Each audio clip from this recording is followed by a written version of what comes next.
Whoop. Hey there guys, welcome back to the channel. Welcome if it's your first time. In today's video, I'm reviewing the EPZ G10 gaming earbuds. Let's get it.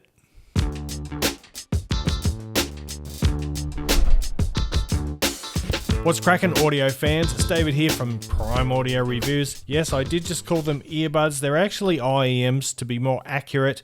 This EPZ is a reasonably new brand, well, at least to us here in the West.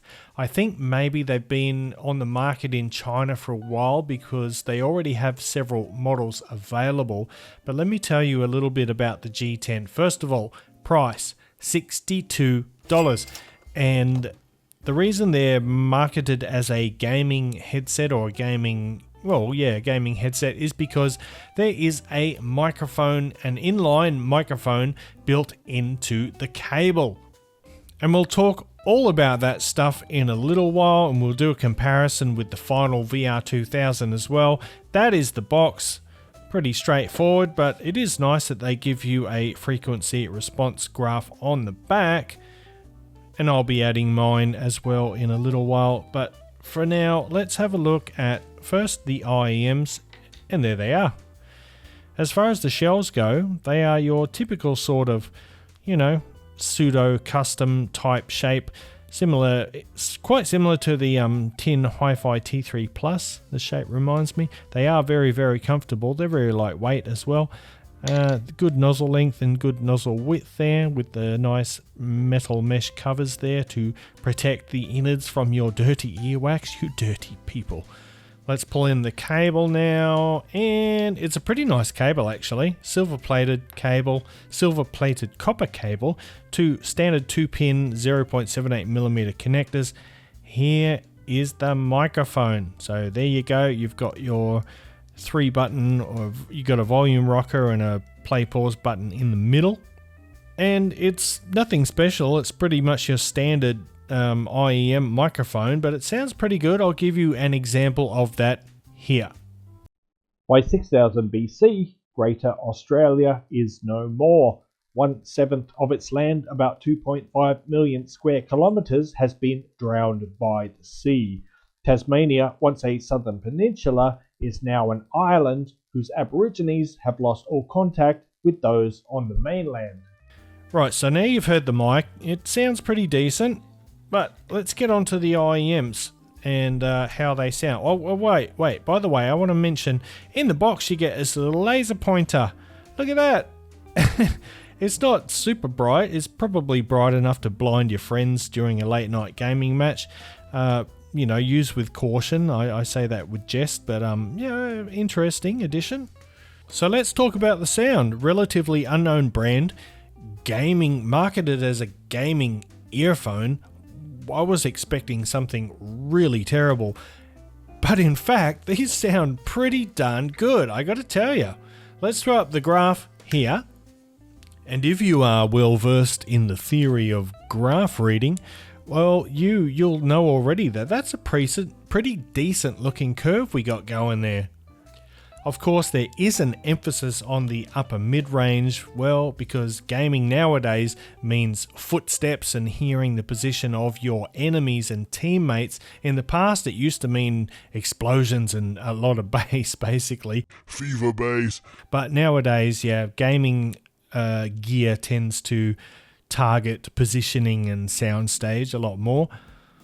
So you get this relatively neutral bass. It's very well controlled. It's very tight and nice and punchy and snappy. It's a speedy bass, but the bass extension is actually pretty satisfying. And I was actually surprised that when I took these out, listened exclusively to these for a couple of days, I actually really enjoyed the sound. Some people might find it a little bit on the lean side. Some might find the upper mid-range a little bit shouty, although I wouldn't necessarily call it that. It is prominent, but I wouldn't call them shouty. But I actually really enjoyed just about all music genres listening to these, and especially good for podcasts because that upper mid-range focus means that vocals come to the forefront. So it's not an especially forward mid-range, but because of the relatively subdued quantity of the bass, the mids do seem quite forward. I would say the sound stage, the stage position, the vocal position is kind of neutral. It's not really intimate and it's not recessed either. It's somewhere in between. The clarity in the mid-range is very good, which is obviously important because you want that instrument separation, you want that sense of spaciousness, because these are highly focused on soundstage and imaging. But I found them quite satisfying. The tone and the timbre of the mid-range is pretty darn good. Like honestly, these sound like what you would expect from just a regular IEM or in-ear monitor, especially hi-fi style ones of late. This is basically sounds just like that. You wouldn't know that it's a gaming IEM, and you know, if it wasn't for the microphone, it would just be a regular one. And having said that, you know, if you want to change out the cable, although the cable, like I said, it's a very nice cable, but if you want to change it out, you can.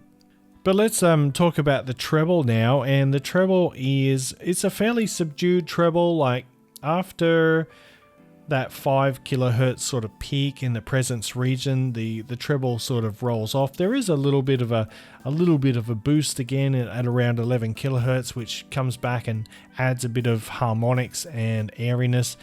And in combination with those sort of lean neutral mid-range and that subdued bass, you get very good detail retrieval as well. So these are pretty good for micro details, macro details, and pretty good size soundstage in terms of dimensions. I found the imaging to be quite strong, and yeah, if you are into those first person shooters, whether it be Fortnite or Call of Duty or whatever it is, I don't know what people play these days, first person shooters, but yeah, you'll have a very good idea where everybody is based on the sound. So let's do a little comparison now, and I got the perfect thing for a comparison here. It is the final VR 2000. Now these are $69, so they're actually $7 more than the EPZ here, and these come with a fixed cable. You cannot detach the cable, which is a bit of a bummer. Just like the G10, they've got an inbuilt or an inline microphone with 3-button controls, and just like the EPZ G10, the final VR 2000 also sounds surprisingly good considering they are marketed as gaming earphones. So both are very comfortable, both have a pretty good cable, although obviously I wish this one was detachable. But in terms of audio quality, let's talk about that, because the final has roughly the same quantity of bass. It's fairly subdued, it's pretty tight and fast, it's not a big powerful boomy bass, but I didn't find it anemic or lacking either. I mean, even compared to a lot of contemporary hi-fi IEMs, I found especially the quantity of the mid bass to be very satisfying. So the final VR 2000 has a little bit more forward, lower mid range, and it's a little bit more subdued in the upper mid range, which is interesting. It gives it an interesting dynamic. So I'd say the VR 2000 is just a touch warmer, although this one does have more emphasis at around 6 to 7 kilohertz, so it's got that lower treble is a little bit more forward, whereas the G10 has got more prominent upper mid-range. So comparing those as they are, they look different on the graph, they sound different, but actually the soundstage dimensions of both are pretty similar, which is larger than average, and both have very good imaging.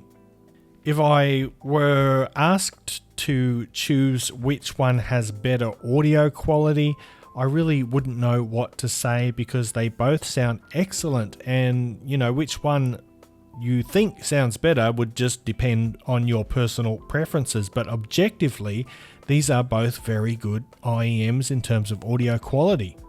You know, for you don't have to use these just for gaming. I mean, a lot of people, if they're going to fork out $60 or $70 for an IEM, they probably want to use it for more than just pure gaming. They want to use it for music and watching videos and stuff as well.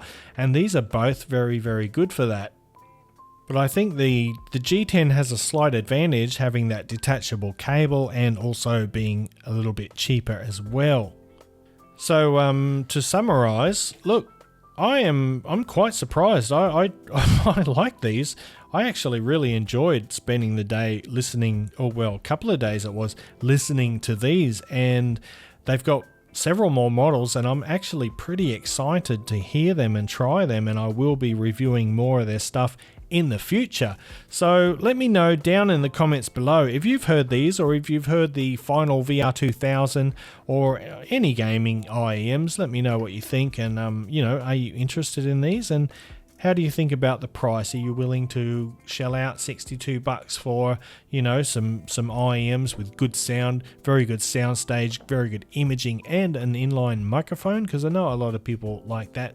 And I forgot to mention, of course, not only can you play games and communicate with your teammates with the microphone, but you can also make calls.